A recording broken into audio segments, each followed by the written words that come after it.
मैं सबसे देख रहा हूँ आवाज़ बिल्कुल कम से मारी है। सबसे पहले ऐसा नारा हो जाए, जहाँ आसपास बैठे हैं वो भी आ जाए। करके बोलना अटे नहीं पड़ जाए। जय जोहार का नारा है,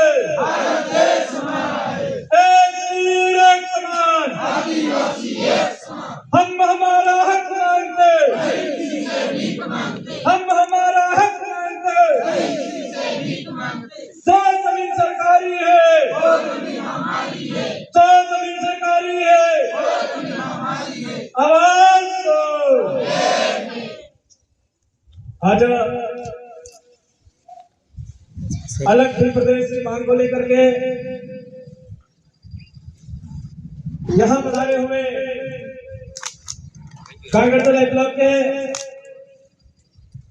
आवाम पंचायतों के सामाजिक राजनीतिक पदाधिकारी हरि प्रकाश साथी, माताएं बहनें, आप सभी ने अपना जो कीमती समय निकाला है उसके लिए बहुत बहुत धन्यवाद जोहार करता हूँ। अभी मेरे से पहले कोई वक्ता बता रहे थे कि हम जो मांग करते हैं उसका विरोध होता है।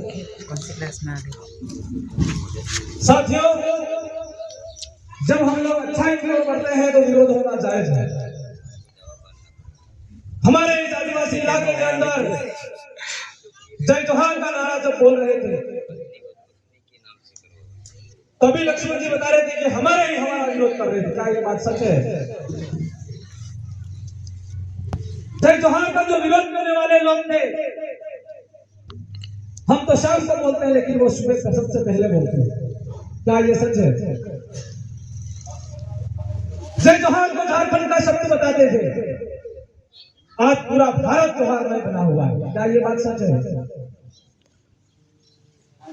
हम लोग जो काम करते हैं और हमारा विरोध शुरू हो जाता है, हमें समझ लेना है कि हम लोग सही दिशा में बढ़ रहे हैं।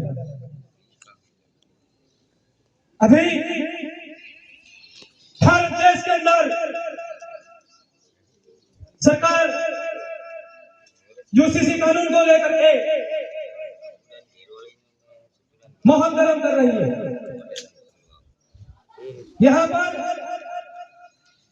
शिक्षित लोग भी बैठे हैं, अशिक्षित लोग भी बैठे हैं। यूसीसी का पूरा नाम यह है, इंग्लिश में उसको कहते हैं यूनिफॉर्म सिविल कोड और हिंदी में उसको बोलते हैं समान नागरिक संहिता, और हमारी भीली बोली में बोलते हैं सबने ले दे हर को कानून। सरकार ये चाहती है भारत देश के अंदर एक जैसे कानून बनाया जाए और संविधान के आधार पर 5वीं अनुसूची का जो हमारा इलाका है, जिस इलाके के अंदर आदिवासी समुदाय के लोग रहते हैं,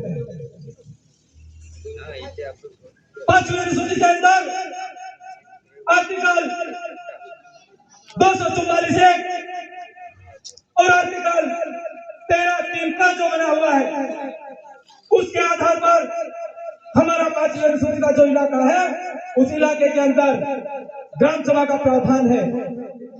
और हमारा जो भारत के आदिवासियों का जो मुख्य कानून है, हमारी ग्राम सभा है। हमारे रीति रिवाज अलग है, हमारी परंपरा अलग है, हमारी पूजा पद्धति अलग है, हमारी विवाह पद्धति अलग है।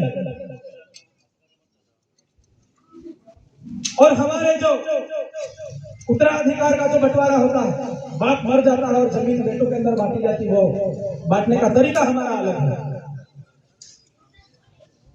हमारे इस इलाके के अंदर, भारत देश के अंदर आदिवासी समुदाय जहां रहता है, उस इलाके के अंदर अगर यूसीसी लागू होता है, हमारी ग्राम सभा के अधिकार खत्म हो जाएंगे, हमारी रूढ़ी प्रथा खत्म हो जाएगी, हमारी संस्कृति खत्म हो जाएगी, हमारा जल जंगल जमीन खत्म हो जाएगा। तो हम बच कैसे पाएंगे? इसलिए ये फिर प्रदेश की जो मांग है, वो मांग हमारी नहीं मांग नहीं है, बहुत पुरानी मांग है, हमारे पुरखों की मांग है। और एक दिन हम भी प्रदेश लेकर के रहेंगे। बहुत से लोग कहते हैं भी प्रदेश मिलेगा क्या? मैं आपको उदाहरण बताना चाहूंगा।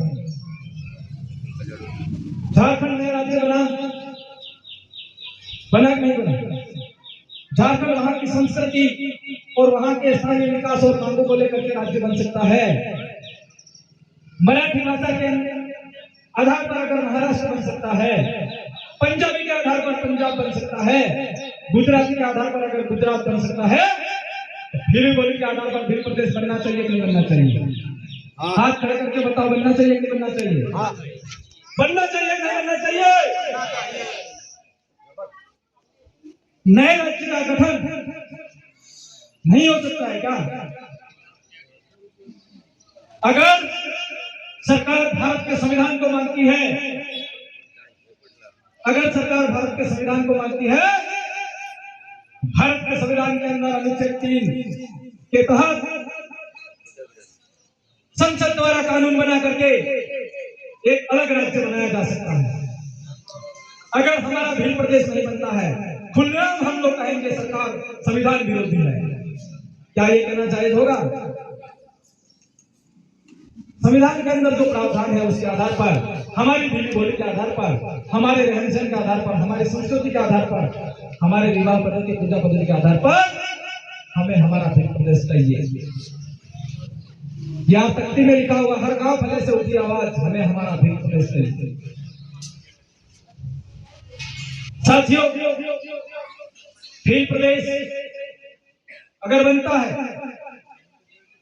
हम यहाँ बैठे उनका ही भला नहीं होगा, ये बैठे इनका भी भला होगा, हमारे साथ साथ चल रहे इनका भी भला होगा। इस आदिवासी इलाके के अंदर रहने वाले एसटी, ओबीसी, माइनॉरिटी, तमाम प्रकार के जो समुदाय है, इन सबका भला होगा। आज कोर्ट कचहरी के अंदर धक्के कौन खा रहा है? बैंक के अंदर चक्कर कौन लगा रहा है? गाड़ी के अंदर खड़ा खड़ा कौन जा रहा है? तमाम प्रकार की समस्याओं को देखते हुए हम लोग अलग राज्य की मांग कर रहे हैं और हमारा भील प्रदेश बनना चाहिए। बातें बहुत हैं, समय भी यापन का हो चुका है और वक्ता होंगे। 2 लाइन में मेरा एक भजन होगा, आप सब लोग